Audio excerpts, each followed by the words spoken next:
नमस्कार, news point लेकर हाजिर हूं मैं राजीव।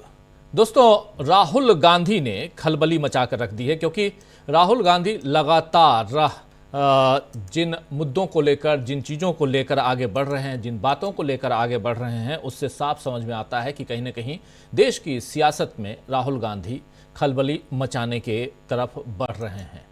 केवल दिल्ली में नहीं बल्कि दिल्ली से लेकर गुजरात तक और बिहार तक राहुल गांधी एक अलग राजनीति को लेकर बढ़ रहे हैं। आपको याद होगा कि राहुल गांधी ने संसद में कहा था कि मुझ पर चाहे जितने हमले कर लो, लेकिन मैं डरने वाला नहीं हूं। मेरा निशाना अर्जुन की तरह मछली की आंख पर है। और राहुल के लिए मछली की आंख का मतलब जातिगत और सामाजिक न्याय है।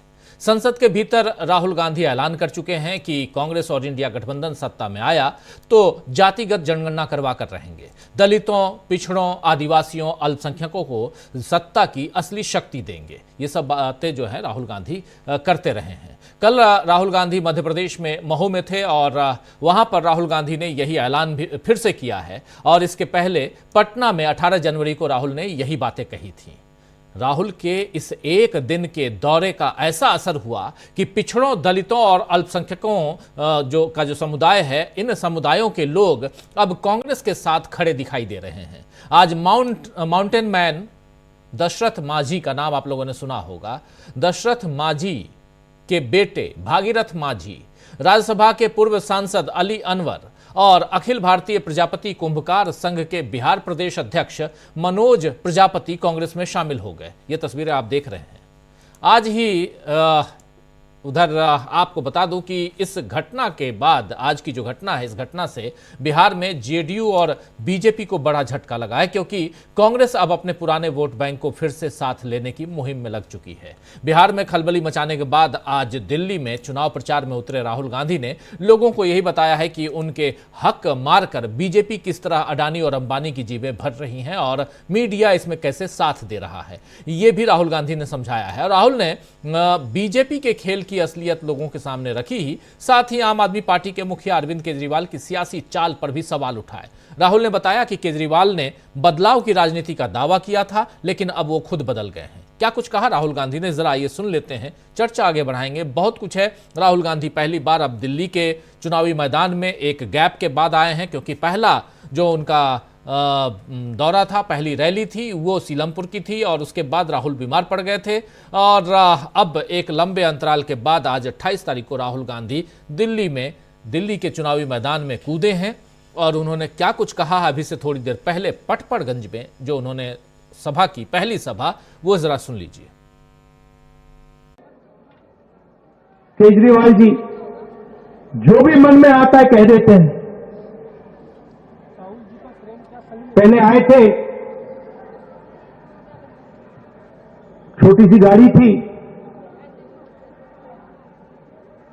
कहा था नए तरीके की राजनीति करूंगा। इलेक्ट्रिक पोल पर चढ़ गए थे, याद होगा आपको, याद है कि दिल्ली को बदल देंगे।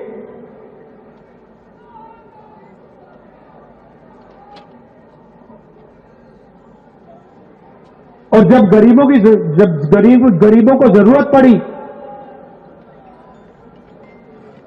तो कहीं नहीं दिखे वो। जब दिल्ली में हिंसा हुई कहीं नहीं दिखे वो। और कहा था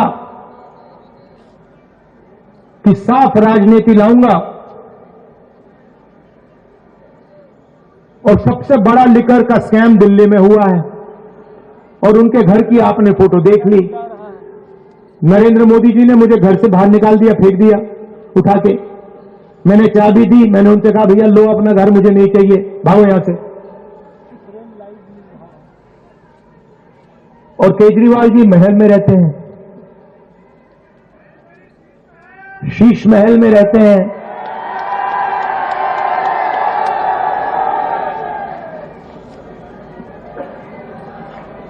तो ये सच्चाई है।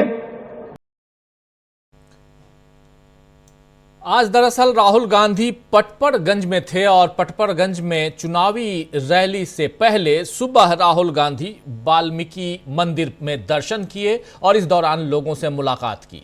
राहुल गांधी जब वाल्मीकि मंदिर पहुंचे, लेकिन उससे पहले पटपड़गंज में जो भाषण दे रहे थे, अभी इस भाषण को आप सुन रहे थे, बहुत महत्वपूर्ण ढंग से यहां पर अपनी बातें और सीधा हमला कांग्रेस की तरफ से बीजेपी के ऊपर भी और अरविंद केजरीवाल की पार्टी आम आदमी पार्टी और पर्सनली अरविंद केजरीवाल के ऊपर भी, मनीष सिसोदिया के ऊपर भी यहां राहुल गांधी हमला करते हुए नजर आए। लेकिन वाल्मीकि मंदिर में दर्शन के बाद लोगों से उन्होंने मुलाकात की और इस बारे में उन्होंने ट्वीट भी किया। राहुल गांधी ने ट्वीट में क्या कुछ लिखा है, आइए जरा उसको भी देख लेते हैं।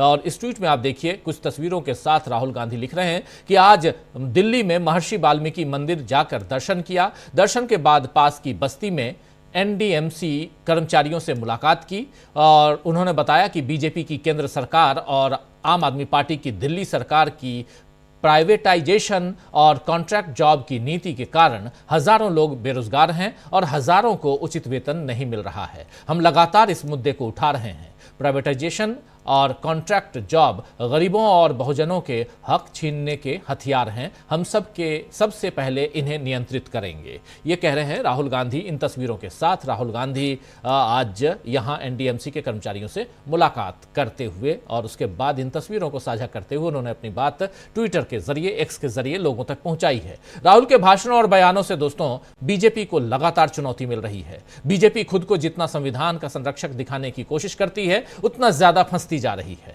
आज कांग्रेस ने गुजरात बीजेपी की नेता नौकाबेन प्रजापति का एक वीडियो शेयर किया है, जिसमें वो आरक्षण को सिरदर्दी बता रही हैं और कह रही हैं कि वोट बैंक की खातिर हम इसे खत्म नहीं कर पा रहे हैं। गुजरात में कही गई इस बात से बीजेपी की सच्चाई फिर सामने आ जा रही है। वोट बैंक की खातिर आरक्षण को हम खत्म नहीं कर पा रहे हैं, ये बीजेपी की नेता अगर कह रही है तो छोटी मोटी बात नहीं है।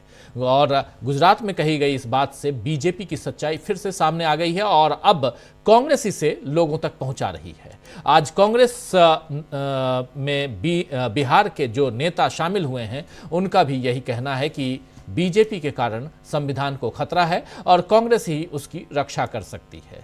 जेडीयू से राज्यसभा के पूर्व सांसद अली अनवर ने राहुल गांधी के पटना दौरे के बाद जो खलबली वहां मची हुई है बिहार में, उसके बारे में जो कुछ बताया है, आइए जरा सुन लेते हैं। जेडीयू से आए पूर्व सांसद, राज्यसभा सांसद अली अनवर अब कांग्रेस ज्वाइन कर चुके हैं। राहुल गांधी 18 तारीख को बिहार में थे, पटना में थे और उस मंच पर अली अनवर भी दिखाई दिए थे, लेकिन अब चूंकि वो कांग्रेस ज्वाइन कर चुके हैं और इसके बाद उन्होंने क्या कुछ कहा है, आइए जरा सुन लेते हैं। और राहुल गांधी जी के विचारों से एक तरह से समझिए कि बिहार में खलबली मच गई है। जिस तरह से जो हाशिए के लोग हैं, दलित हैं, पिछड़े हैं, आदिवासी हैं, अकलियत के लोग हैं, अकलियत में भी पसमानदा मुसलमान हैं, पिछड़ों में भी अति पिछड़े हैं, दलितों में भी जो महादलित हैं, वाल्मीकि समाज वगैरह के लोग, इनमें बड़ी उत्साह का संचार हुआ राहुल जी के भाषण से और तमाम पार्टियों में एक खलबली मच गई है, खास करके बीजेपी में और जेडीयू में। और उनके यहाँ दलित और अति पिछड़ा और पसमानदा मुसलमानों को खोजा जा रहा है और उनकी मीटिंग वगैरह हो रही है। बहरहाल एक बात जो मैं कहना चाहता हूं, पसमानदा मुस्लिम महाज की स्थापना हमने 1998 में की थी। अखिलेश जी ने ठीक कहा, खेड़ा साहब ने भी उसका जिक्र किया। उस शब्द का मायने ये है, अंग्रेजी में उसको कहिएगा तो हु लेफ्ट बिहाइंड, जो पीछे छूट गया। उर्दू फारसी का शब्द है। तो जितने भी दलित हैं, पिछड़े हैं, आदिवासी हैं, किसी भी धर्म के हैं, हम अगर उर्दू फारसी की जुबान में उनको खिताब करेंगे, संबोधित करेंगे, तो उनको पसमानदा हम कहेंगे। तो इस शब्द को हमने इसलिए चलाया कि एक रिलीजन न्यूट्रल और कास्ट न्यूट्रल शब्द, राजनीति सियासत और मजहब का जब घालमेल होता है तो बड़ी बदअमली पैदा होती है और दुनिया इसका बहुत खमियाजा भुगत चुकी है और ये मुल्क भी भुगत रहा है। इसी तो बिहार से लेकर दिल्ली तक कांग्रेस से इस समय बीजेपी पर भारी पड़ती नजर आ रही है और राहुल गांधी जिस तरह अपने मकसद पर डटे हुए हैं उसमें बीजेपी किस तरह हो रही है परेशान और कैसे बड़े खेल की तैयारी में है कांग्रेस, आज इसी पर चर्चा करेंगे। इधर दो प्रवक्ता, एक आम आदमी पार्टी के प्रवक्ता और एक बीजेपी की प्रवक्ता, ये दोनों भी आज कांग्रेस ज्वाइन कर लिए। दूसरी तरफ आप ये इन बड़े नेताओं को भी देख रहे हैं कांग्रेस ज्वाइन करते हुए। तो कांग्रेस के लिए आज का दिन बड़ा दिन और ऐसे भी बड़ा दिन क्योंकि आज राहुल गांधी दिल्ली के चुनावी मैदान में फिर से कूद पड़े हैं। तो इन सब का क्या असर पड़ने जा रहा है देश की सियासत में, दिल्ली की सियासत में और कैसे बड़े खेल की तैयारी में कांग्रेस पार्टी है, ये सब हम समझने की कोशिश करेंगे। हमारे साथ कुछ वरिष्ठ साथी जुड़े हुए हैं, पहले उन सबसे आपका परिचय करवाता हूं और फिर आगे बढ़ेंगे। बहुत महत्वपूर्ण है कि आज इस चर्चा में राहुल गांधी, कांग्रेस पार्टी और विपक्ष की जो रणनीतियां हैं इन सब की चर्चा तो हम करेंगे ही, लेकिन साथ साथ क्या देश की सियासत में एक टर्निंग पॉइंट है या देश की सियासत उस मोड़ पे पहुंच चुकी है जहां से कुछ भी हो सकता है, कुछ भी संभव है। ये सब जानेंगे, सब समझेंगे। जरा स्क्रीन पर ले आइए हमारे तमाम साथियों को और देखिए इस वक्त दो वरिष्ठ साथी जुड़े हुए हमारे साथ, अनिल सिन्हा जी हैं और शकील अख्तर जी हैं। आप दोनों का स्वागत है, इस्तकबाल है और आप तमाम दोस्त साथी शुभचिंतक आप सबका भी स्वागत करता हूं, इस्तकबाल करता हूं। जो अब तक जुड़ चुके हैं उनका भी, जो जुड़ने वाले हैं उनका भी। शकील जी, आपसे ही समझना चाहता हूं पहले, राहुल गांधी कल महू और आज यहां भाषण आपने सुना होगा और अभी राहुल गांधी, जब हम इस वक्त ये चर्चा कर रहे हैं तो राहुल गांधी ओखला में भाषण दे रहे हैं। वो भाषण भी ओखला में क्या कह रहे हैं वो भी सुनाएंगे हम। लेकिन शकील जी, सबसे पहले कल से लेकर आज तक क्या कुछ आप देख रहे हैं सियासत में और कांग्रेस राहुल गांधी की सियासत में? देखिए राजीव जी, राहुल गांधी जैसे ही वापस आए, आपने सही शब्द का इस्तेमाल किया कि खलबली मच गई। अभी तक लोग ये सोच रहे थे कि राहुल शायद दिल्ली के अंदर अब ज्यादा सीरियस चुनाव प्रचार नहीं करेंगे, लेकिन राहुल ने आज आते ही पटवारगंज में अपनी पहली सभा में ही जिस तरह अरविंद केजरीवाल पर हमला किया, उससे उन्होंने बता दिया कि वो नरेंद्र मोदी और अरविंद केजरीवाल दोनों को एक साथ रख के देख रहे हैं और कांग्रेस को दिल्ली में मजबूत करने के लिए वो कोई कसर उठा के नहीं छोड़ेंगे।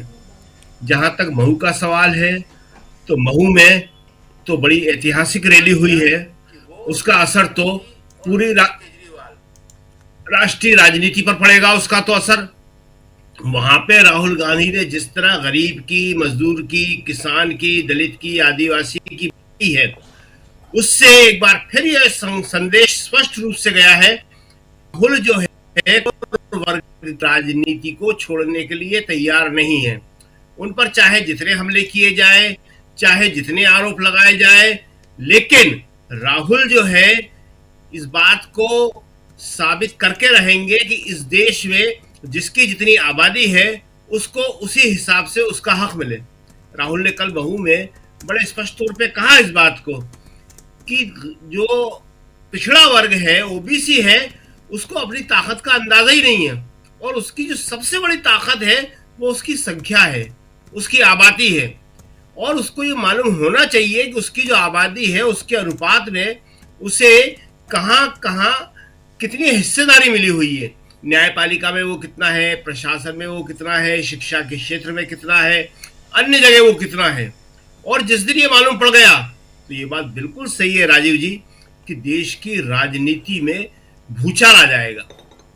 अभी तक एक इंप्रेशन ये दिया जाता है कि जो ओबीसी वर्ग है उसको सामाजिक न्याय मिल गया है, उसको जो चाहिए था वो मंडल के जरिए दे दिया गया है, लेकिन ये सच्चाई नहीं है। मंडल के जरिए तो उसे नौकरी में एक बहुत छोटा हिस्सा दिया गया था और इसी तरह शिक्षा में उसके बच्चों को आरक्षण के जरिए एक बहुत छोटा हिस्सा दिया गया था। अब राहुल यही बात कर रहे हैं कि 50% केप आप जब तक नहीं हटाओगे तब तक ओबीसी को उसका पूरा हक नहीं मिलने वाला है। और जो सबसे बड़ी बात यह है वो कि ओबीसी अभी तक इस बात को समझा नहीं है कि उसके हक क्या है, उसके अधिकार क्या है, उसकी संख्या कितनी है। इसीलिए वहां जीतू पटवारी ने, जो प्रदेश कांग्रेस के अध्यक्ष हैं, नए अध्यक्ष बने हैं मध्य प्रदेश के, उन्होंने ये वादा किया और बड़ी बात कही उन्होंने कि सरकार करवाए या नहीं करवाए राहुल जी, मैं आपके सामने कांग्रेस की तरफ से जातिवार विवरण जो है रख दूंगा। मैं यहाँ जाति गणना करवाऊंगा, कांग्रेस यह जाति गणना करवाएगी और हम ये बता देंगे कि वास्तविक स्थिति क्या है जिसको बीजेपी छुपाना चाह रही है। और ये बहुत बड़ी सच्चाई है कि जिस दिन ये मालूम पड़ गया उस दिन देश की राजनीति पूरी तरह बदल जाएगी। आप देखिए कि पिछले कुछ समय से, या कहना चाहिए कुछ सालों से, करीब 3 साल होगा इस बात को, राहुल एक ही इशू को लेकर घूम रहे हैं। जाति गणना, संविधान की सुरक्षा, संविधान की महत्ता और 50% का जो कैप है उसको हटाना। तो ये जो सारी की सारी चीजें हैं, ये देश की राजनीति में एक ऐसा परिवर्तन लाने वाली है जिसकी किसी ने कल्पना नहीं की थी। अभी तक जो है पारंपरिक राजनीति चलती थी, वोट ले लो और इसके लिए ये कर दो। लेकिन जब ये सवाल आएगा तो जैसा आपने बताया कि गुजरात के नेताओं को, भाजपा के नेताओं को ये कहना पड़ेगा, वो हिल गए हैं कि हम तो राहुल आरक्षण को बढ़ाने की मांग कर रहे हैं, हम तो आरक्षण को खत्म ही करना चाहते हैं। ये जो प्रतिक्रिया उनकी आई है, ये राहुल के सक्रियता से ही आई है और ये प्रतिक्रिया बहुत गंभीर है। जी बिल्कुल, यह प्रतिक्रिया बहुत ज्यादा गंभीर है और उनकी असली चेहरा जो है वो सामने आ गया है, मुखौटा उतर गया है कि बीजेपी किस तरह संविधान की विरोधी है, क्योंकि आरक्षण संविधान की ही चीज है, और किस तरह उसकी हर कोशिश है कि वो संविधान को और आरक्षण को दोनों को खत्म कर दे। जी राजीव जी। बिल्कुल बिल्कुल, बहुत कुछ है यहां, लेकिन राहुल गांधी की एक और बाइट सुनाना चाहता हूं जिसमें वो साफ सीधा हमला बोल रहे हैं बीजेपी और आरएसएस पर। क्या कुछ कहा है राहुल गांधी ने, जरा उसको भी सुन लेते हैं, सुनिए जरा। लड़ाई विचारधारा की है और एक तरफ नफरत फैलाने वाले लोग, बीजेपी आरएसएस के लोग, और दूसरी तरफ कांग्रेस पार्टी, हमारी विचारधारा। और इसको समझाने का सबसे आसान तरीका नफरत के बाजार में मोहब्बत की दुकान खोलनी है। और कुछ कहने की जरूरत ही नहीं होती।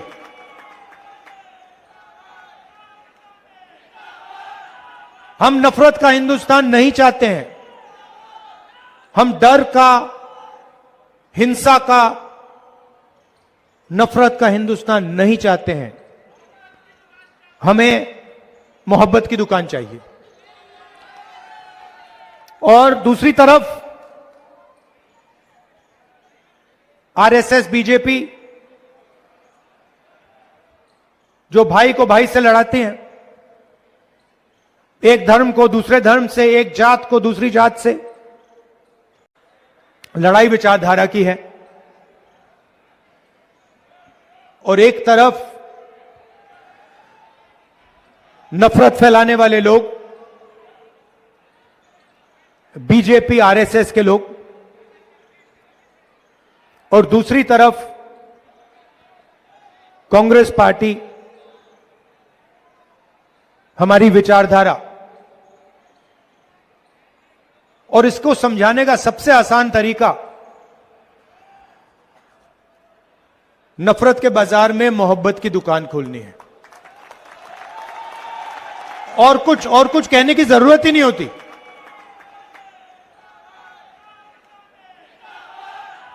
हम नफरत का हिंदुस्तान नहीं चाहते हैं। हम डर का, हिंसा का, नफरत का हिंदुस्तान नहीं चाहते हैं। हमें मोहब्बत की दुकान चाहिए। और दूसरी तरफ आरएसएस बीजेपी जो भाई को भाई से लड़ाते हैं, एक तो सुन रहे थे आप यहां, हमें नफरत का हिंदुस्तान नहीं चाहिए, मोहब्बत की दुकान चाहिए। यहां राहुल गांधी सीधे हमला बीजेपी आरएसएस के ऊपर संविधान की बात करते हुए, चाहे वो कहीं भी भाषण दें, राहुल गांधी संविधान के मामले को, सामाजिक न्याय के मामले को, इन तमाम मसलों को कहीं छोड़ते नहीं हैं। जरा अनिल सिन्हा जी के पास आना चाहता हूं। अनिल जी, कैसे देखते हैं आप इस पूरे राहुल गांधी के इस भाषण को, और सबसे बड़ी चीज की यहां से क्या राहुल गांधी वो मैसेज, जो पैगाम देने में यहां सफल नजर आते हैं आपको, जिससे कि कांग्रेस पार्टी को दिल्ली के चुनाव में फायदा हो? देखिए, दिल्ली का जो इक्वेशन है उससे ये लग रहा है कि बीजेपी और आम आदमी पार्टी दोनों चाहती है कांग्रेस को बाहर करना, और बीजेपी का पहला मकसद यही है, लेकिन वो मुझको लग नहीं रहा है। और इसीलिए जितना पोलराइजेशन का जो कोशिश है, जो वक्फ बोर्ड का बिल है, यूसीसी है, सब लागू किया, उन्होंने चाहते हैं दिल्ली का। और आपको सुना ही होगा आपने कि 2020 दिल्ली जो है वो फिल्म रिलीज होने वाली है और उसका प्रोमो भी चालू है। तो वो जो है वो कोशिश चल रही है, वो बीजेपी और दोनों की कोशिश की कांग्रेस को अलग रखे, मतलब उसको चुनाव मैदान में आउट रखा जाए। लेकिन जो राहुल गांधी की स्ट्रेटजी नहीं, जो उनकी पॉलिटिक्स है, वो साफ बता रहे हैं कि एक आइडियोलॉजिकल पॉलिटिक्स है, और वो जो है उसमें क्लैरिटी उनका, वो अटैक इसीलिए दोनों को कर रहे हैं बहुत बेहतरीन ढंग से। और मुझको लग रहा है क्या कि उनका वो जो भागीदारी वाला और सामाजिक न्याय और कम्युनलिज्म के खिलाफ जो एकदम क्लियर कट जो उनका चल रहा है, साथ में वो जो प्राइवेटाइजेशन, कॉर्पोरेट का जो ये है, जॉब का इशूज है, वो कोशिश कर रहे हैं कि ये जो कम्युनलाइजेशन वाला है कोशिश पोलराइजेशन की, उसको किसी तरीके से इशूज पे लाया जाए। इसीलिए वो दोनों को कोशिश कर रहे हैं। आम आदमी पार्टी ये पोलराइजेशन वाले इशू पर बीजेपी को कॉर्नर नहीं करना चाहती है, वो सिर्फ कोशिश कर रही है ये कि जो वेलफेयर स्कीम्स हैं और बीजेपी का ऑथोरिटेरियनिज्म है उसको टारगेट करके वो बताया, और अपने को विक्टिम कार्ड बेसिकली जो है वो कोशिश उनकी है कि विक्टिम कार्ड खेल करके वो कर ले। तो ये लेकिन थर्ड जो इशूज की पॉलिटिक्स है और जो सोशल जस्टिस की पॉलिटिक्स है वो काफी आगे बढ़ गया है। आपने आप देखा ही, जो आपने बताया भी कि बिहार के किस तरह से लोगों ने ज्वाइन किया और जो यहाँ भी ज्वाइन कर रहे हैं, तो वो हमको लग रहा है क्या कि अब एक प्लेयर के रूप में है। और हमको लग रहा है कि अगले 2-3 दिन में अगर राहुल गांधी का इंटरवेंशन अगर दिल्ली, मतलब वहाँ अगर प्रोग्राम्स अगर ठीक से हुए, तो उससे वो मुक्त, मतलब उसको आउट नहीं कर पाएगी बीजेपी। और दलित और वाल्मीकि मंदिर और ये जो दलित और मुसलमान उनका फोकस है, और उन्होंने ये हमको लग रहा है कांग्रेस ने साफ रख लिया है कि गरीब, दलित, अल्पसंख्यक, पिछड़ी जाति, ये जो इसका कॉम्बिनेशन बने, वो जो है अब जो एलिट को संबोधित करना उन्होंने छोड़ दिया है। ये एक बहुत बड़ा चेंज है उनकी पॉलिटिक्स में।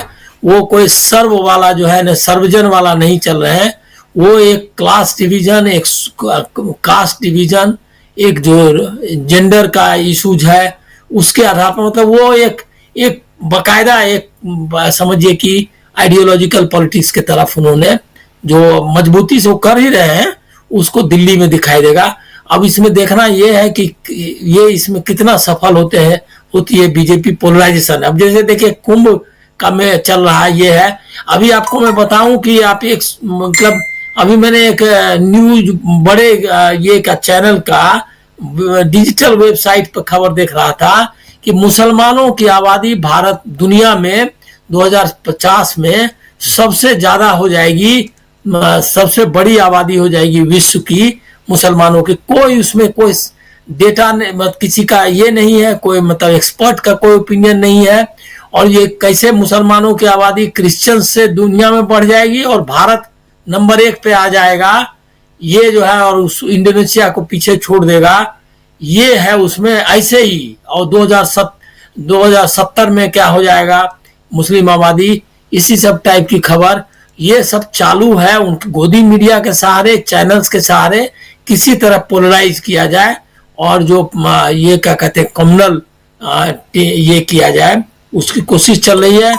उसको काउंटर करना है और हमको लग रहा है इफेक्टिवली काउंटर कर रही है कांग्रेस। और वो जो अटैक्स उसके हैं वो इश्यूज पे काफी, जैसे उनको राहुल गांधी ने कहा कि भाई इनका शीश महल देखिए, और इसी तरह से सारा वो आ रहा है कि घोटाला और ये सब का जिक्र कर रहे हैं कि कह कर क्या आए थे और क्या उन्होंने दिया। तो अटैक मतलब राहुल दो फ्रंट पे कांग्रेस को लड़ना पड़ रहा है। एक तो कांग्रेस बीजेपी को लड़ना है और दूसरा आम आदमी पार्टी को। आम आदमी पार्टी को सिर्फ कांग्रेस से लड़ना पड़ रहा है सच्चाई में, क्योंकि वो कम्युनलाइजेशन के इशू पर उनके खिलाफ नहीं है और न उनके एंटी डेमोक्रेटिक मेजर्स के खिलाफ है। आप लगातार आप देख सकते हैं पोलराइजेशन जो है उस पर तो एकदम नहीं है। तो इसीलिए कांग्रेस की जिम्मेदारी ज्यादा है, कांग्रेस के चैलेंजेस ज्यादा हैं, और आम आदमी पार्टी और उनका, हमको लग रहा है दोनों में ये ज्यादा अतिशयोक्ति ना समझा जाए इसको। लेकिन मैं मानता हूं कि उनको कोई ज्यादा दिक्कत नहीं है अगर आम आदमी पार्टी जीत जाती है पर चुनाव। उनको है कि किसी तरह कांग्रेस जो है वो जो है बेहतर ना कर पाए, ताकि कांग्रेस जो है नेशनल लेवल पे लोगों को ये ना लगे कि दिल्ली के चुनाव में कांग्रेस ने रिवाइव किया है। सत्ता में आएगी या नहीं मालूम नहीं, लेकिन उनका परफॉर्मेंस अच्छा रहा, ये उसको रोकना दोनों का उद्देश्य है, आम आदमी पार्टी का और बीजेपी का। बिल्कुल बिल्कुल आप सही कह रहे हैं। आम आदमी पार्टी और बीजेपी दोनों की चुनौतियां हैं। ट्रायंगुलर फाइट है, लेकिन ट्रायंगुलर में कांग्रेस के पास, कांग्रेस के सामने क्या चुनौतियां हैं और फिर आम आदमी पार्टी के सामने कैसी चुनौतियां हैं, उसी का जिक्र कर रहे थे यहाँ अनिल जी। और बहुत इंपॉर्टेंट बातें यहाँ पर इसलिए क्योंकि यहाँ से जब राहुल गांधी आज फिर से दिल्ली के मैदान में, दिल्ली के चुनावी मैदान में कूदे हैं, तो दिल्ली का चुनाव किस दिशा में जा रहा है ये समझना जरूरी। उससे पहले कल मध्य प्रदेश के महू में राहुल गांधी थे, वहां पर उनका एक गैप के बाद पहला भाषण था, बहुत जोरदार भाषण, जय बापू जय भीम जय संविधान रैली को संबोधित कर रहे थे। अब ये बताया जा रहा है कि ये रैली अभी आगे और बढ़ने वाली है, बिहार में भी ये रैली होगी और भी कई जगहों पे इस तरह के रैली का आयोजन होना है। लेकिन यहां से क्या देश की सियासत में कोई बदलाव हम देख रहे हैं? अलग अलग वर्गों को, शकील जी, अलग अलग वर्गों को जोड़ना, उसमें भी अल्पसंख्यकों को, दलितों को, आदिवासियों को, ऐसे वंचित समाज के लोगों को जोड़ने की जो बात, जो मुहिम छेड़ रखी है राहुल गांधी ने पिछले 2-3 साल से, खासकर भारत जोड़ो यात्रा और उसके बाद भारत जोड़ो न्याय यात्रा के दौरान उन्होंने जिन बातों का जिक्र किया, जाति आधारित जनगणना की बात की, उसके अलावा संविधान की रक्षा की बात लगातार कर रहे हैं और इस मसले को लगातार सामने ला रहे हैं। लेकिन इस प्लेटफॉर्म पे, इस फ्रेम के अंदर वो इन तमाम जो गरीब तबका है उसको लाने की कोशिश कर रहे हैं। और आज जो दिखाई दिया, दशरथ मांझी के बेटे की बात करें हम, या हम बात करें और प्रजापति समाज के लोगों की बात करें, अली अनवर की बात करें, ये सब, या दो एक आम आदमी पार्टी और दूसरे कांग्रेस बीजेपी के प्रवक्ता जो आज कांग्रेस ज्वाइन किए, कैसे देखा जाए? यहां से क्या कांग्रेस के लिए एक सुनहरे भविष्य की उम्मीद कांग्रेस के लिहाज से की जा सकती है? राहुल गांधी की जो रणनीति है वो किस दिशा में आपको दिखाई देती है? क्या ये जो फ्रेम की बात मैं कर रहा हूं, उस फ्रेम में जिस पिक्चर को लाने की कोशिश राहुल गांधी कर रहे हैं वो सटीक बैठ रहा है? कैसे देखते हैं आप? चुनाव निश्चित ही रूप से देश की राजनीति पे असर डाल रहा है, इसका बहुत बड़ा प्रभाव पड़ता हुआ दिख रहा है। देखिए, इस मामले में जो कांग्रेस के दिल्ली के नेता हैं और कांग्रेस के कोषाध्यक्ष भी हैं, अजय माकन ने एक अवधारणा दी है और वो काफी हद तक सही है। उनका ये तर्क है कि दिल्ली में जब से कांग्रेस कमजोर हुई है तब से देश में बीजेपी बढ़ी है।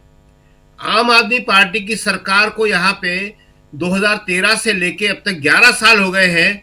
यहाँ तो उसने अपनी सरकार बना के रखी, लेकिन पूरे देश में उसने बीजेपी को इससे फायदा पहुंचाया है। जब शीला दीक्षित जी के समय में दिल्ली की 7 सीटें लोकसभा की बीजेपी जीतती थी, दिल्ली के अंदर कांग्रेस की सरकार होती थी, विधानसभाएं जीतती थी, तो देश भर में भी कांग्रेस जीतती थी। आम आदमी पार्टी किसी भी तरह से बीजेपी को रोक नहीं सकती है। जितने भी विपक्षी दल हैं उनमें से अगर कोई एक बीजेपी को रोक सकता है तो वह केवल और केवल कांग्रेस ही है। ये बात अब साफ दिखने लगी है। इसीलिए राहुल गांधी जो है दिल्ली के चुनाव में अपनी पूरी ताकत लगा रहे हैं। आज सुबह वो वाल्मीकि मंदिर गए और जैसा कि आपको मालूम है वाल्मीकि मंदिर की अहमियत जो है इस देश के लिए भी और कांग्रेस के लिए भी कितनी है। गांधी जी इसी वाल्मीकि मंदिर में रहते थे और करीब करीब 6-7 महीने अलग अलग टाइम में कभी कुछ दिन रह के वहां पे रहे हैं। वहां पे उनके नाम पे एक कमरा भी है, वहां उनका सामान भी रखा हुआ है। तो वाल्मीकि मंदिर जो है कांग्रेस के लिए बहुत ही महत्वपूर्ण है और राहुल गांधी भी अक्सर वहां जाते रहते हैं। तो वहां वो गए, वहां पे रहने वाले लोगों से मिले और वहीं पे उन्होंने कहा कि ये जो निजीकरण हो रहा है, ये जो सरकारी नौकरियां खत्म हो रही हैं, ये गरीबों के ऊपर सबसे बड़ा अत्याचार है।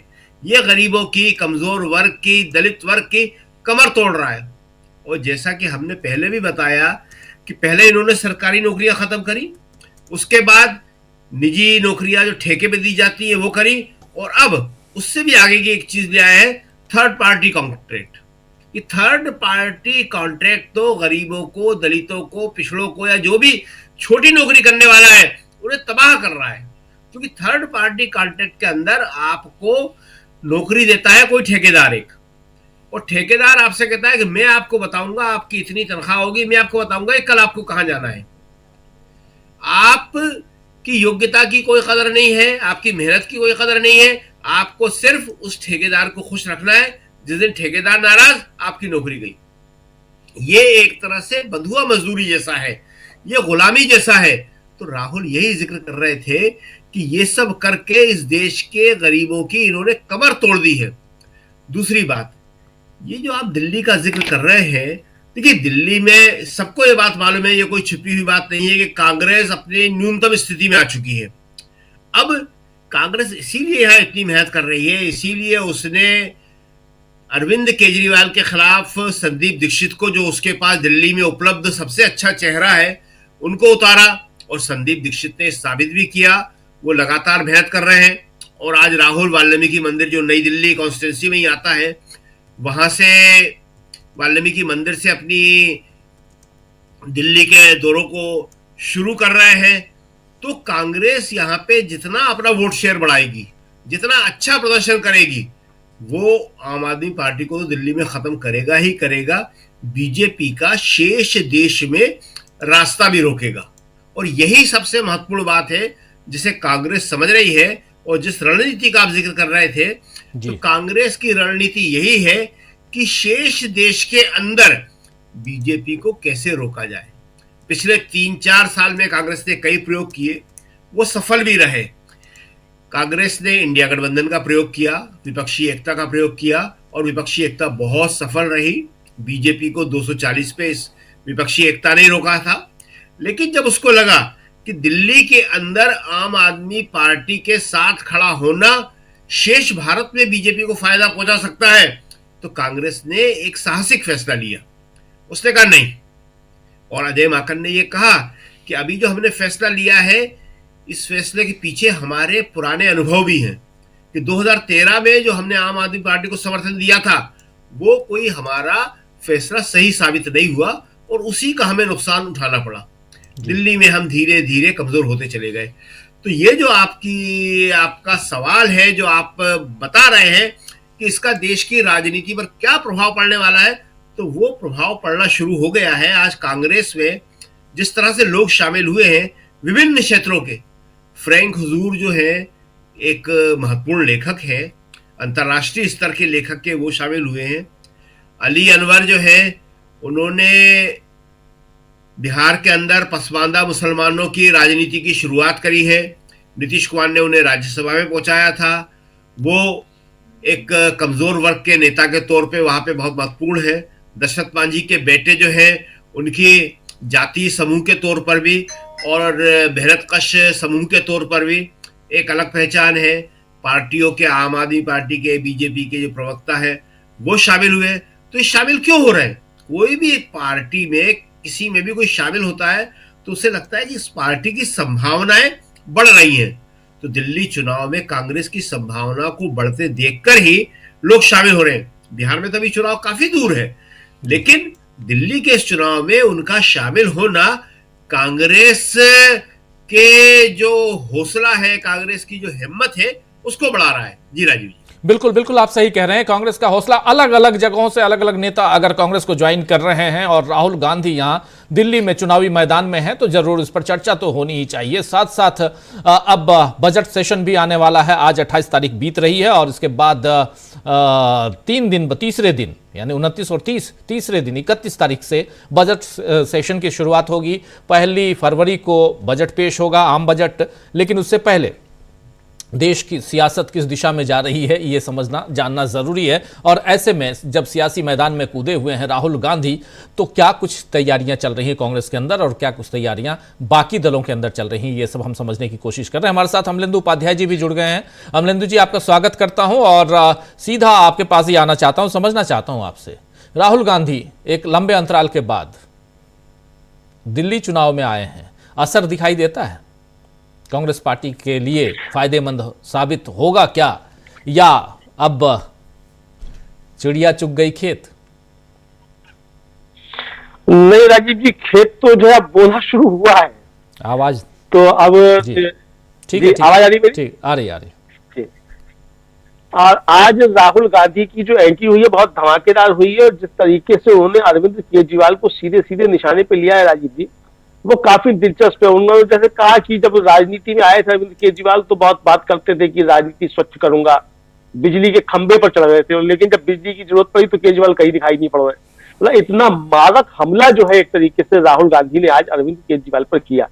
लेकिन अरविंद केजरीवाल पर हमला करने से पहले, या राहुल की दिल्ली के चुनाव में वापसी जो कही जाए धमाकेदार, उससे पहले जो बड़ी घटनाएं हुई राजीव जी वो महत्वपूर्ण है। अभी तक तो होता यह था कि कांग्रेस के प्रवक्ता जो थे वो भाजपा में शामिल हुआ करते थे, और रोहन गुप्ता से लेके शायद पूनावाला से लेके और गौरव वल्लभ तक, राधिका खेड़ा तक, जयवीर शेरगिल तक, तमाम जो भारतीय जनता पार्टी के प्रवक्ता सब कांग्रेस के प्रवक्ता है।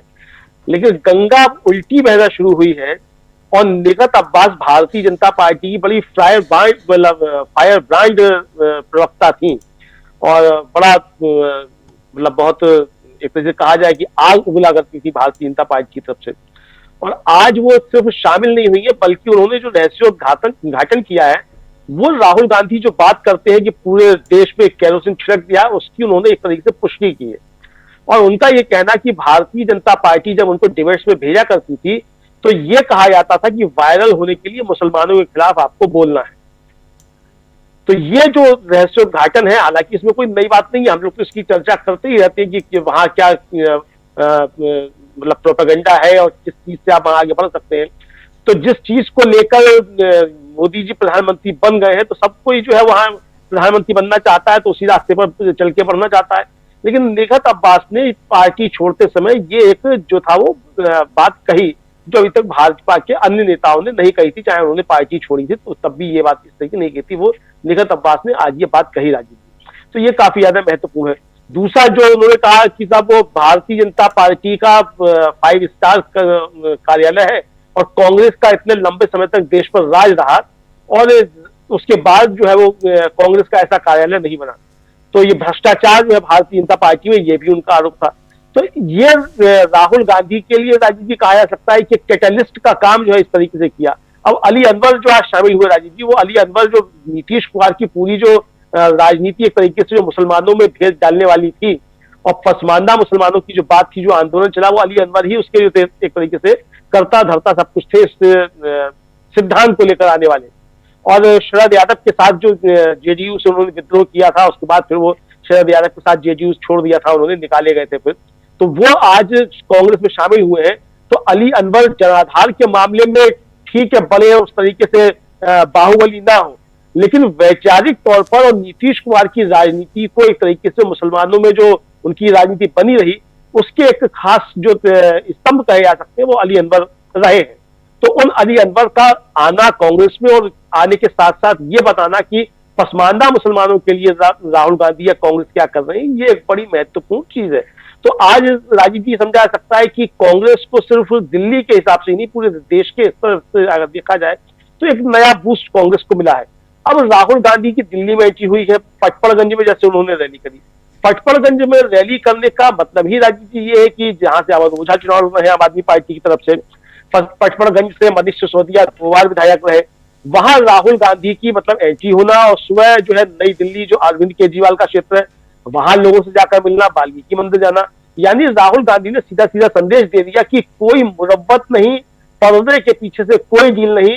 अरविंद केजरीवाल या भारतीय जनता पार्टी अगर कोई इस मुगालते में है या कोई इस तरीके की अफवाहें फैलाना चाहते हैं तो उसके लिए कोई भी स्थान नहीं है। सीधे सीधे लड़ाई जो है वो है, और कांग्रेस यहाँ दावेदार है। कांग्रेस यहाँ इसलिए नहीं कि चुनाव लड़ना है तो चुनाव लड़ा जाए, अगर इसलिए होता तो ठीक है, कांग्रेस के और नेता है वो अपना चुनाव प्रचार करते रहते। तो राहुल गांधी का आज दिल्ली के रण में उतरने का मतलब ही राजीव जी ये है कि कांग्रेस सिर्फ इसलिए नहीं चुनाव में मतलब राहुल गांधी उतरे हैं कि साहब कांग्रेस चुनाव लड़ रही है, बल्कि इसलिए उतरे हैं कि अगर अरविंद केजरीवाल से सत्ता जानी है तो बीजेपी के पास नहीं जानी है, सत्ता कांग्रेस के पास आनी चाहिए, क्योंकि अरविंद केजरीवाल सत्ता कांग्रेस से लेकर गए थे और 25 सालों में जो काम हुए, जो भी कुछ वो कांग्रेस ने काम किए यहाँ। तो उन्हीं शीला दीक्षित का प्रचार भी राहुल गांधी एक तरीके से कर रही, शीला दीक्षित ने काम किए, ये बात उन्होंने पहले भी कही और आज भी उन्होंने इस बात को कहा। और संदीप दीक्षित के क्षेत्र में जाकर उनका शुरुआत करना, मतलब जब बीमारी से उबरकर वो आए तो यहाँ आना, तो ये काफी बड़ा राजीव जी संकेत देता है। दूसरा जो हम लोगों ने, आप लोगों ने पॉडकास्ट भी किया था राजीव जी, वो जो एक सर्वे हुआ दलित महिलाओं के बीच खास तौर से, और उसमें जो दलित महिलाओं का एक बड़ा वर्ग जो है मतलब लगभग 70% के आसपास वो कांग्रेस की तरफ आकृष्ट होता हुआ दिखाई पड़ता है उस सर्वे में। तो उसमें और भी बहुत सारी चीजें हैं कि किस तरीके से, और दिल्ली में दलितों की आबादी राजीव जी लगभग 16% के आसपास है, 17%। तो ऐसे में 17% के आसपास है। तो अभी तक ये जो था मतदाता, ये आम आदमी पार्टी का मतदाता हुआ करता था, लेकिन जिस तरीके से दलितों के मसलों के ऊपर अरविंद केजरीवाल ने चुप्पी साध रखी, और आज राहुल गांधी ने सवाल उठाया भी कि भाई दिल्ली में जब दंगा हुआ तब अरविंद केजरीवाल कहीं दिखाई नहीं पड़े, दलितों पर अत्याचार की बात आई तो अरविंद केजरीवाल कहीं दिखाई नहीं पड़े। तो यानी इस मतदाता को सीधे सीधे राहुल गांधी ने संबोधित किया, जो पहले एक समय में कांग्रेस का ही मतदाता था। तो यानी अब अपने मतदाता की घर वापसी राहुल गांधी को करानी है, और इसके लिए कोई मुरब्बत किसी भी तरीके की गठबंधन के सहयोगियों के साथ भी नहीं होगी, खास तौर से दिल्ली की कीमत पर। तो ये दिल्ली इसलिए जरूरी है, जैसा कि शकील जी ने बताया भी कि अजय माकन ने कहा, हालांकि एक तरह से देखा जाए तो दिल्ली से कांग्रेस की विदाई के लिए अजय माकन भी बहुत कुछ जिम्मेदार है, क्योंकि जब उनको एक प्रभारी बनाया गया दिल्ली का तो लगता था जैसे शीला दीक्षित से अजय माकन ही लड़ रहे हैं जब शीला दीक्षित थी। लेकिन खैर वो पुरानी बात है, गलतियां थी, वो एहसास हो गया अजय माकन को भी, अच्छी बात है। लेकिन आज अब जिस तरीके से शीला दीक्षित के काम को आगे रखकर कांग्रेस दिल्ली में राजीव जी बात कर रही है, तो आम आदमी भी ये कहता हो सकता है कि दिल्ली में अगर काम हुए तो वो शीला दीक्षित ने किए। तो शीला दीक्षित के काम और अब तक का जो तजुर्बा रहा, और अरविंद केजरीवाल की जो अब तक के वायदे रहे, वो मोदी जी से वायदे दोगुने थे बल्कि 4 गुने थे, लेकिन धरातल पर आकर वो सिर्फ पानी और बिजली की बात करना, और बिजली पानी की और क्या स्थिति हो गई है ये भी लोग तमाम देख रहे हैं। तो अब सबको लगता है, मुझे लगता है कि अगर शीला दीक्षित की लीगेसी लौटती है तो शायद दिल्ली का कुछ भला हो सकता है। तो ये बात ये घर कर रही है। कुल मिलाकर अब देखा जाए राजीव जी, राहुल गांधी मुझे लगता है कि अब 3 फरवरी तक चुनाव प्रचार है, दिल्ली के रण में रहेंगे, और इसका असर निश्चित तौर पर दिल्ली के चुनाव पर दिखाई पड़ेगा। अब कितनी सीटें जीतेंगे, सरकार बनाएंगे कि नहीं बनाएंगे, या उनके दम पर सरकार बनेगी, क्या होगा ये तो आने वाला समय बताएगा। लेकिन इतना तय है कि कांग्रेस का अच्छा प्रदर्शन होने जा रहा है, और लड़ाई जो है वो अब इसलिए नहीं है कि चुनाव की एक रस्म अदायगी करनी है, बल्कि लड़ाई अब इसलिए है कि अब चुनाव में सरकार बनानी भी।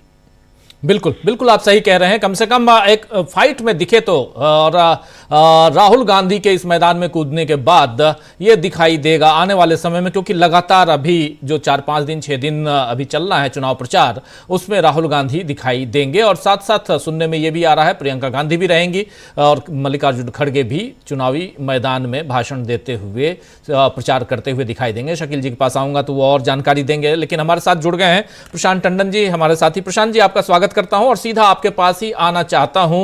और राहुल गांधी का दिल्ली में आना ये मायने नहीं रखता, मायने ये रखता है कि जिस राजनीति को राहुल गांधी आगे बढ़ा रहे हैं, महू के कल के भाषण को आपने सुन लिया, उसके बाद आज उनके दो कार्यक्रम रहे और उससे पहले वाल्मीकि मंदिर जाना सुबह सुबह और वहां पर एनडीएमसी के कर्मचारियों से मिलना एक मोहल्ले में जाकर, ये सब कुछ और इसके साथ बिहार में जो कुछ होता है, ये तस्वीर जो दिख रही है आपको बिहार के घटनाक्रम, हालांकि ये सब कुछ दिल्ली की तस्वीर है लेकिन महत्वपूर्ण है। और जो जानकारी दे रहे थे अमलेंदु उपाध्याय जी कि एक तेज तर्रार प्रवक्ता बीजेपी की आकर निखत अब्बास ज्वाइन करती है, कांग्रेस पार्टी ज्वाइन करती है, आम आदमी पार्टी के तेज तर्रार प्रवक्ता भी ज्वाइन करते हैं कांग्रेस पार्टी।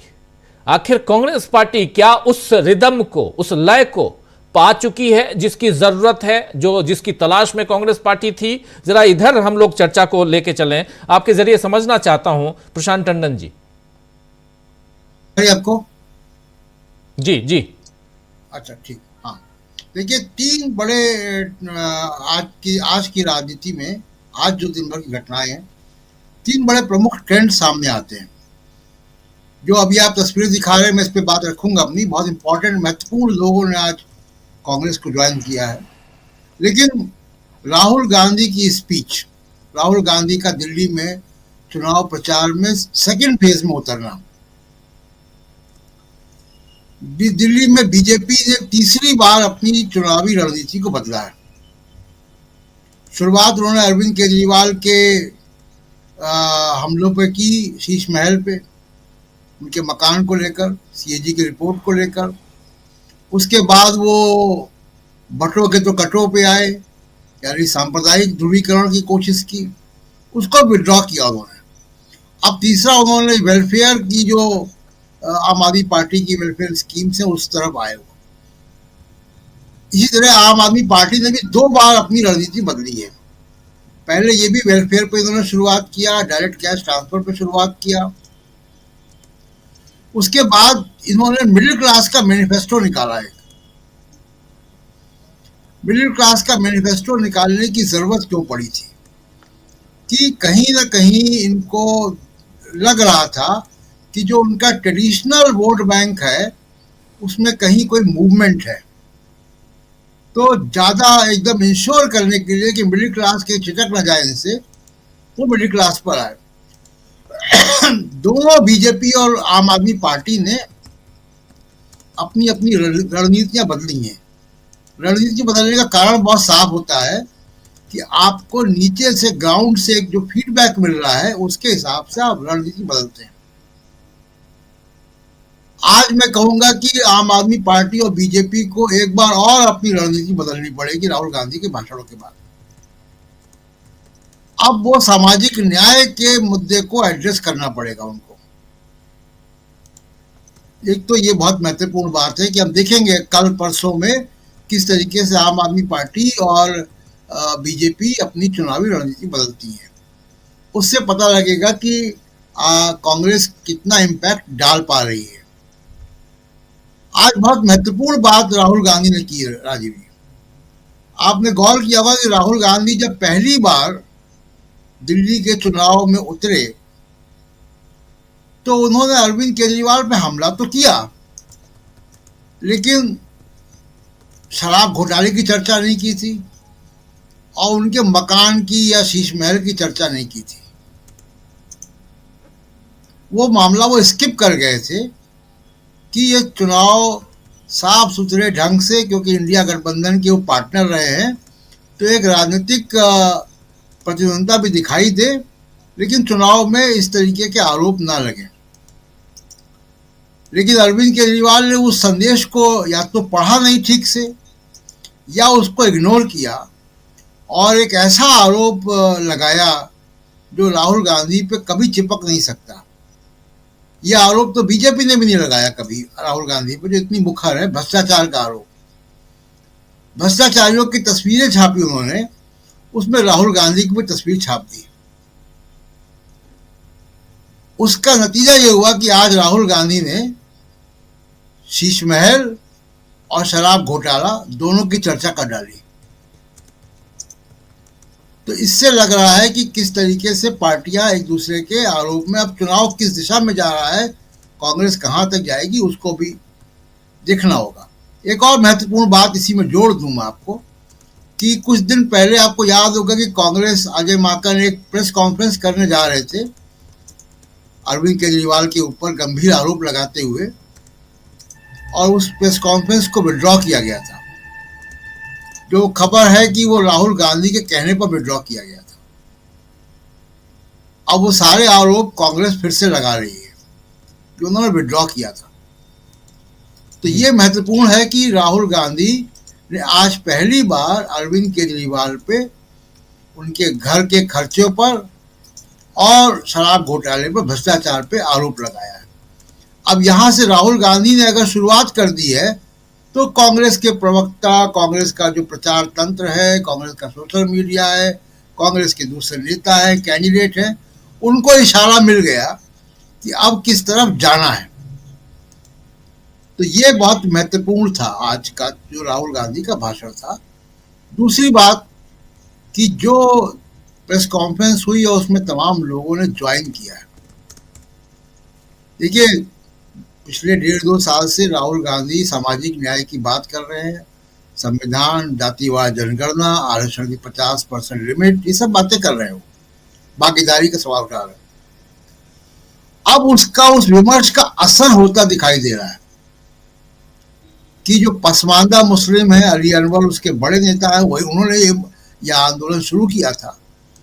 तो पसमानदा मुस्लिम हो, चाहे दलित समाज हो, चाहे महादलित हो बिहार के संदर्भ में अगर आप देखें तो, या ओबीसी हो, उसके बड़े नेता यानी इन्फ्लुएंसर्स जो उसके बुद्धिजीवी हैं, जिनकी बातों को उनका समाज बहुत गंभीरता से लेता है, उन्होंने कांग्रेस का रुख किया है। और यह संकेत है कि आने वाले वक्त में किस तरीके के लोग कांग्रेस में जुड़ने वाले हैं जी। और ये कांग्रेस के आधार को व्यापक बनाएगा बिहार चुनाव से पहले, और इसका असर दिल्ली में भी होता दिखाई देगा।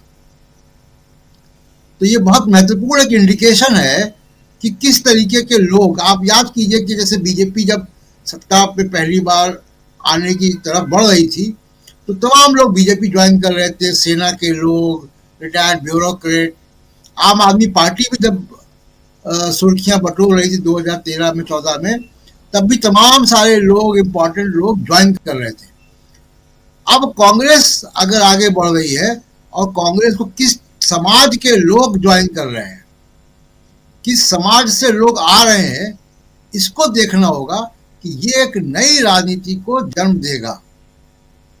तो ये दो बहुत महत्वपूर्ण घटनाएं हुई हैं। राहुल गांधी का अरविंद केजरीवाल पर भ्रष्टाचार के आरोप लगाना, जिसको हम मान सकते हैं कि वो जवाबी हमला भी है, और दूसरा किस तरीके के लोग अब कांग्रेस में ज्वाइन कर रहे हैं, ये भविष्य की धारा दिखा रहा है।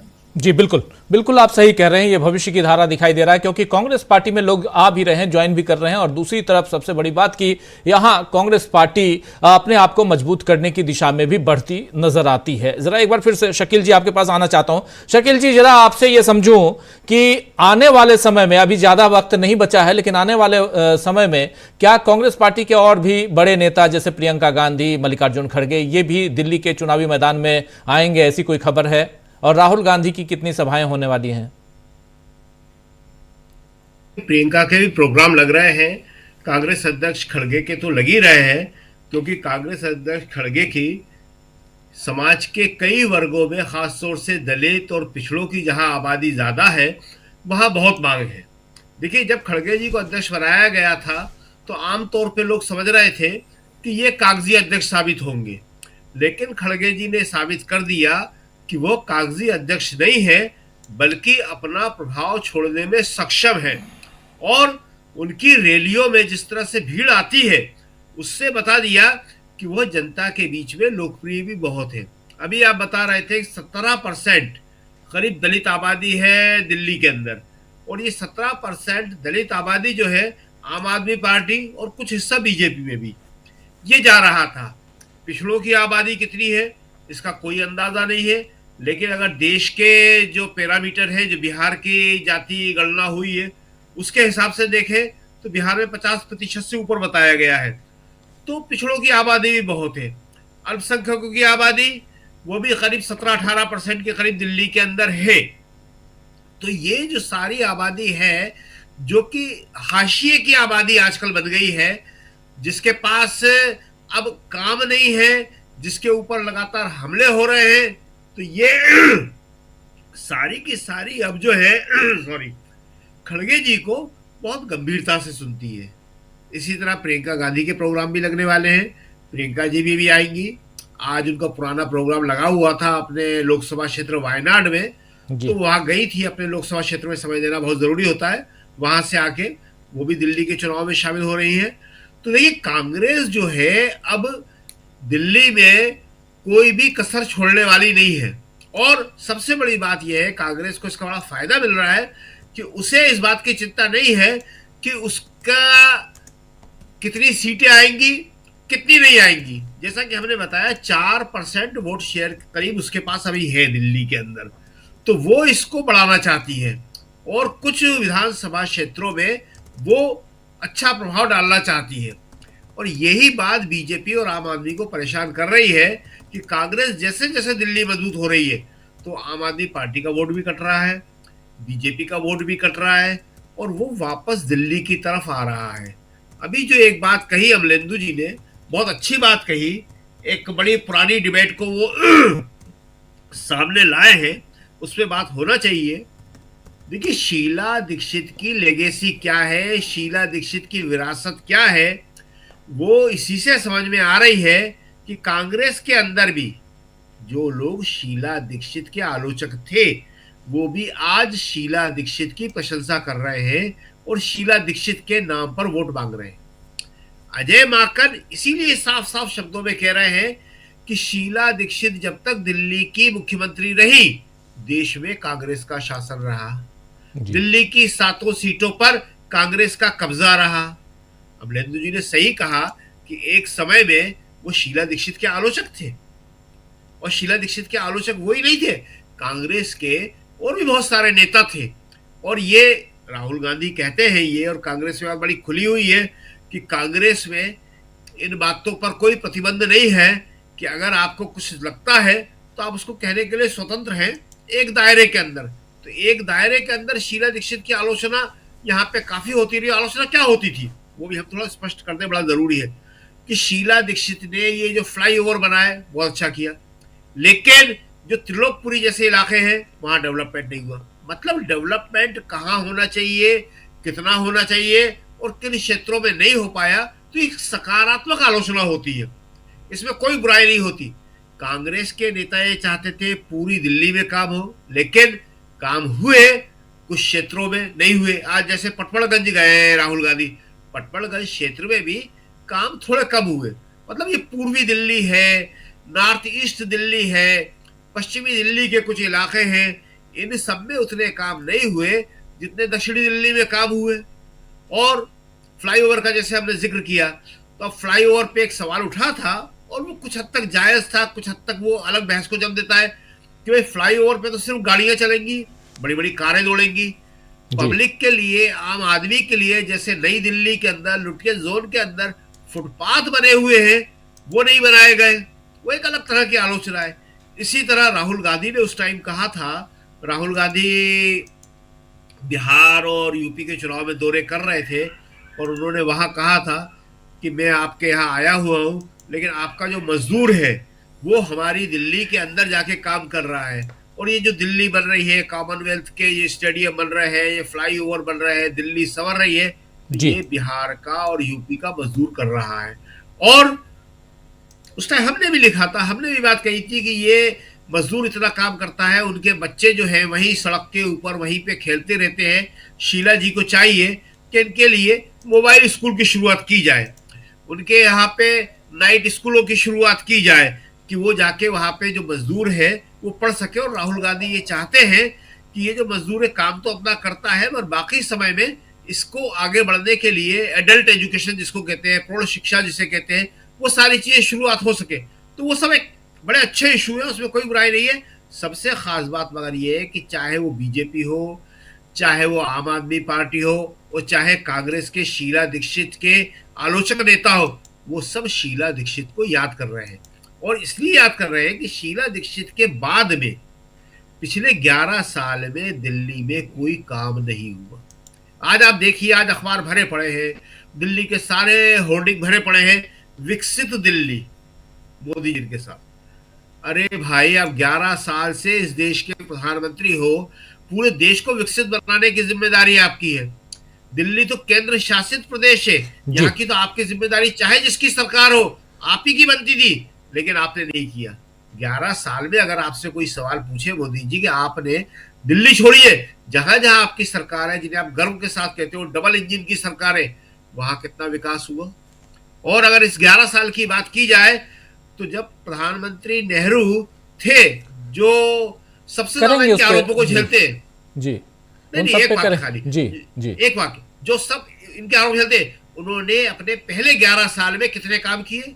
एम्स उसी 11 साल में बना, भागड़ा नंगल उसी 11 साल बना, बॉम्बे IIT उसी साल में बना।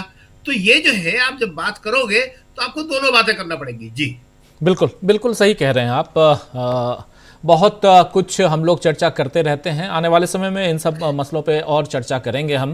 कांग्रेस पार्टी दिल्ली चुनाव में राहुल गांधी की एंट्री, इसका कितना असर राहुल गांधी और कांग्रेस पार्टी पे पड़ता है, कांग्रेस के कितने कैंडिडेट 70 में से जीत के आते हैं, ये सब देखना होगा और इन सब पे हम चर्चा कर रहे हैं। साथ साथ कांग्रेस पार्टी के साथ जो लोग जुड़ रहे हैं, दूसरे दलों के लोग जुड़ रहे हैं, उसका असर कांग्रेस के ऊपर कितना पड़ता है, और साथ साथ कांग्रेस जिस राजनीति को आगे बढ़ा रही है उस राजनीति के क्या मायने हैं, ये समझने की कोशिश हम इस चर्चा के जरिए कर रहे हैं। एक बार फिर से अनिल जी आपके पास आना चाहता हूं, कैसे देखते हैं आप जब कांग्रेस की सियासत की हम बात करें, और वैसे में आज के दौर में इस सियासत को कैसे देखा जाए? ज्वाइन किया उसका बहुत मीनिंग है। जब वहां न्याय सम्मेलन पटना में हुआ तो लोगों ने यह सवाल किया कि जो लीडरशिप है कांग्रेस की, 60% एक ही कास्ट का डिस्ट्रिक्ट प्रेसिडेंट्स है और जो है अपर कास्ट का है, उसमें कोई उनको भागीदारी नहीं है, और न्याय सम्मेलन हम कर रहे हैं, ये सवाल उठा वहां और लोगों ने बहुत ये से मतलब उस सवाल का किया।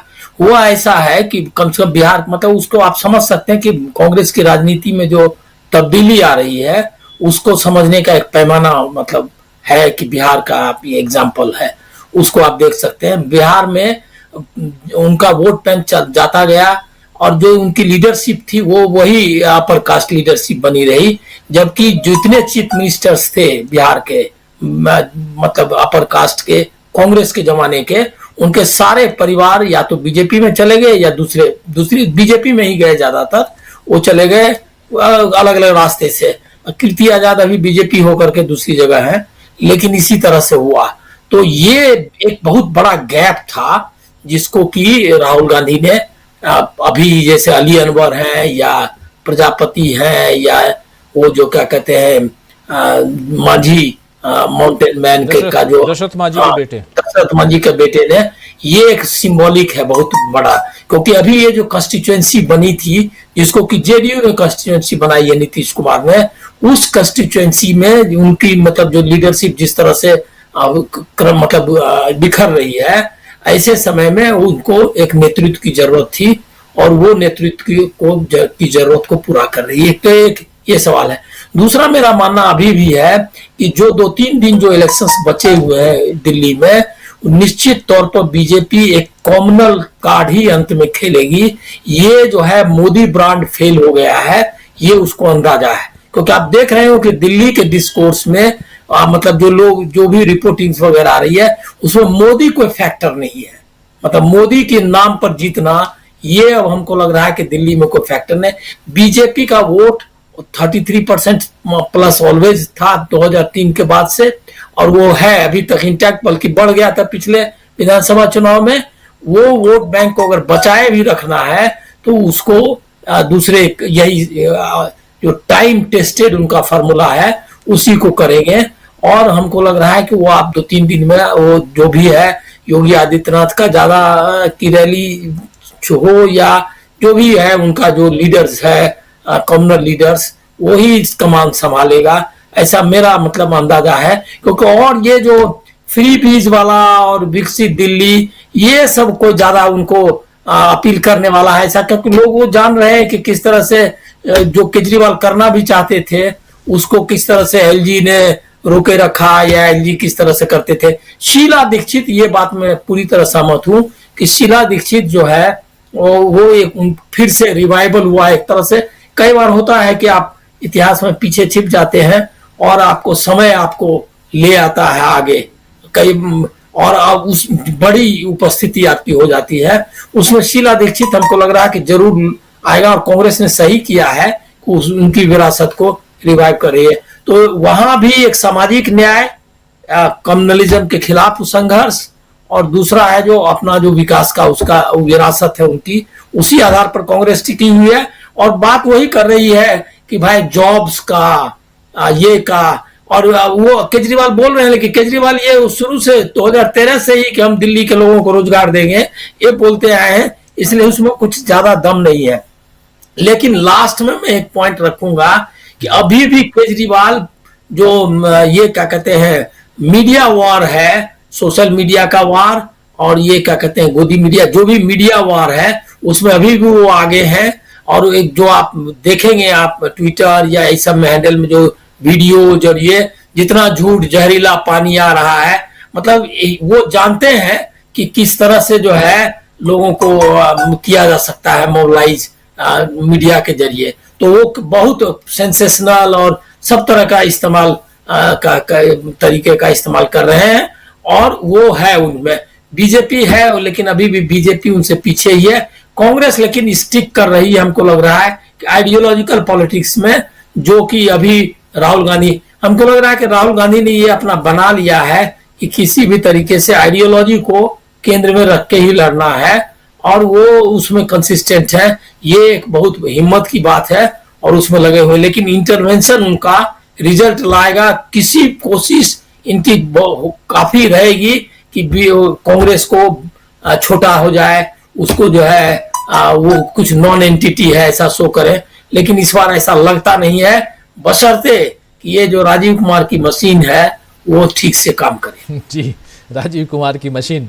राजीव कुमार 18 फरवरी को रिटायर हो रहे हैं, और नया कौन होगा उसके लिए कमेटी गठित हो गई है, और 5 लोगों की कमेटी है और वो चुनेगी। लेकिन उसमें ज्ञानेश कुमार जी भी हैं जो उनके साथी हैं बाएं दाएं बैठने वालों में से, और वो सबसे आगे चल रहे हैं। देखते हैं 18 तारीख के बाद राजीव कुमार की कुर्सी पर कौन बैठता है।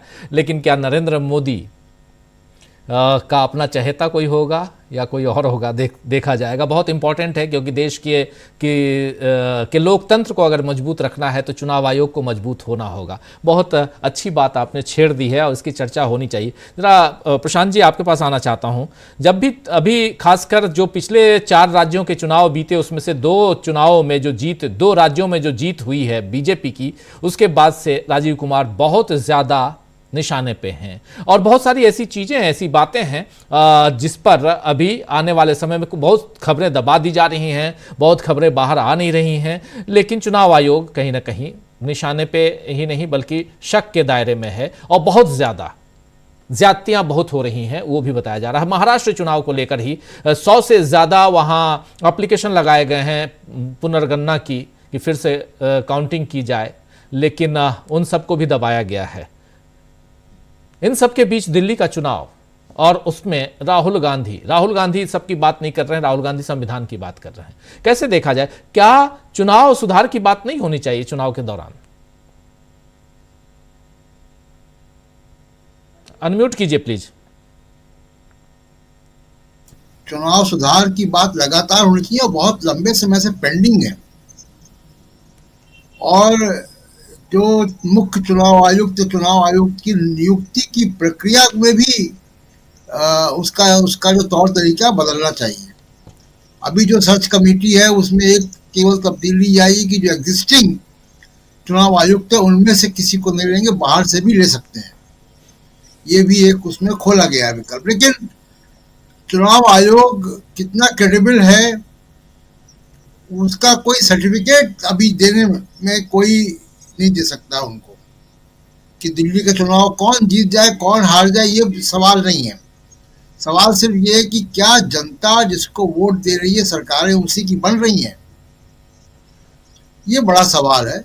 और इसमें चुनाव आयोग, इस परीक्षा में चुनाव आयोग लगातार फेल हुआ है। 2024 के लोकसभा इलेक्शन हो या उसके बाद के इलेक्शन हो, ये संशय, ये शक चुनाव आयोग पर है कि वो लेवल प्ले फील्ड में एक रोल प्ले करते हैं, कि लेवल प्ले फील्ड बीजेपी के पक्ष में हो। यह आरोप उनके ऊपर है। अभी मॉडल कोड ऑफ कंडक्ट के वायलेशन के बहुत संगीन तो किससे हादसे नहीं हुए हैं, लेकिन योगी आदित्यनाथ दिल्ली में एक बहुत ही सांप्रदायिक भाषण देके जा चुके हैं जी। उसमें चुनाव आयोग ने कुछ नहीं किया। कोई शिकायत करे तभी करेंगे, तो ये तो कोई बात नहीं हुई। दूसरी एक बहुत महत्वपूर्ण बात दिल्ली के चुनाव में जो सामने आ रही है वो ये है राजीव जी, कि जो लोग लगातार फील्ड में जा रहे हैं, जो लोग दिल्ली में रहते हैं, उनसे अगर आप बात करें, और हम खुद दिल्ली में रहते हैं, महसूस करते हैं इस बात को, इस बार दिल्ली के चुनाव में कोई लहर नहीं किसी की। कोई नहीं कह सकता कि कौन जीतेगा। बीजेपी की सरकार आ रही है कि आम आदमी पार्टी वापस आएगी, कि कांग्रेस कितना नुकसान किसको कर रही है, अभी बड़ी जिसको कहें कि एक कंफ्यूजन दिल्ली के मतदाता में है, और कहीं से विजिबल नहीं है कि क्या हो रहा है। और इसका जो सीधा असर दिखाई दे रहा है, जो मैं चर्चा कर रहा था, कि बार बार बीजेपी और आम आदमी पार्टी अपनी रणनीतियां बदल रही, उससे लग रहा है कि कॉन्फिडेंस की कमी कहीं है। जैसे अभी कल पहली बार आम आदमी पार्टी और अरविंद केजरीवाल की तरफ से ये बात आ गई कि अगर सरकार बनेगी तो मनीष सिसोदिया ही दोबारा उप मुख्यमंत्री बनेंगे। यानी मनीष सिसोदिया की लोकप्रियता का भी जो है वो वजन तोला जा रहा है, तो अभी तक ये नहीं था। तो ये दिखा रहा है कि किस तरीके से कुछ कहीं कुछ हलचल है नीचे, जिसका कि फीडबैक इनको मिलता है, उसके हिसाब से ये अपनी बयान देते हैं या अपनी रणनीति बदलते हैं। कल के बाद से राहुल गांधी ने जो किया है उससे दिखाई देगा कि बाकी पॉलिटिकल पार्टीज पे उनकी रणनीति क्या असर होने जा रहा है। एक बात तो तय है ये कि अगर कांग्रेस अभी सेकंड फेज में फिर से मजबूती पे आई है, तो और उसकी हलचल हो रहेगी, तो कांग्रेस का वोट शेयर कितना जाता है उस पर ही डिपेंड करता है कि किसकी सरकार दिल्ली में बनेगी। और काफी संभावना है कि कहीं ऐसा ना हो कि हंग असेंबली बन जाए, जिसकी मैं बार बार चर्चा करता हूं कि एक संकेत जाता है कि हंग असेंबली की तरफ चीजें बढ़ रही हैं। और जब वो हंग असेंबली होगी तो फिर एक बड़ा एक संकट आएगा, राजनीतिक संकट, क्योंकि 70 एमएलए की असेंबली है, उसमें कैसे क्या इक्वेशन बनेंगे वो तो हम बाद में देखेंगे। तो दिल्ली के चुनाव में अभी जो मुद्दा दिख रहा है, अभी जो चीजें दिख रही कि कोई एक मुद्दा, चाहे वो सांप्रदायिक कार्ड हो, ध्रुवीकरण हो, क्या सामाजिक न्याय का मुद्दा, क्या जो डायरेक्ट कैश ट्रांसफर है उनका मुद्दा, या आम आदमी पार्टी के काम या शीला दीक्षित का काम, ये कोई एक मुद्दा दिल्ली के चुनाव को डोमिनेट नहीं कर पा रहा है। तो इसलिए अभी जिसको कहे कि वो तीनों टीमें एक एक गोल करके बराबर के उस पे है। अब देखना है कि अगले 3-4 दिनों में किस तरफ दिशा जो है दिल्ली का चुनाव लेता है, लेकिन फिलहाल तो ये बिल्कुल नहीं कहा जा सकता कि दिल्ली में किसकी सरकार आ रही है अभी। जी बिल्कुल सही है। अमलेंदु जी, आपको क्या लगता है?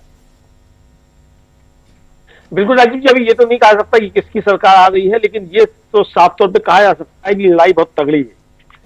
और इसीलिए भारतीय जनता पार्टी और आम आदमी पार्टी दोनों जो है इसमें है कि तीसरा प्लेयर जो आ गया है इसको किसी भी तरीके से फाउल करके पेविलियन वापस भेज दिया जाए। इस मसले पर दोनों एक दिखाई पड़ते हैं कि कांग्रेस की एंट्री जो है वो किसी तरीके से ना होने पाए।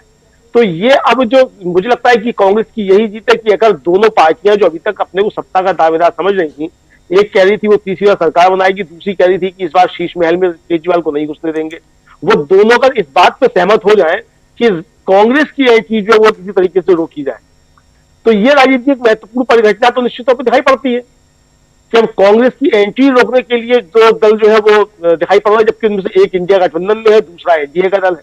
तो इंडिया गठबंधन का भी एक दल और एनडीए का भी एक दल अब अगर इस बात पर सहमत है कि कांग्रेस की एंट्री रोकी जाए तो चुनाव परिणाम चाहे कुछ भी आए, कांग्रेस की एक जीत तो ये हो गई या उसके केंद्र में आ गए। तो राहुल गांधी ने यह काम कर दिया है कि अब केंद्र में कांग्रेस आ गई है।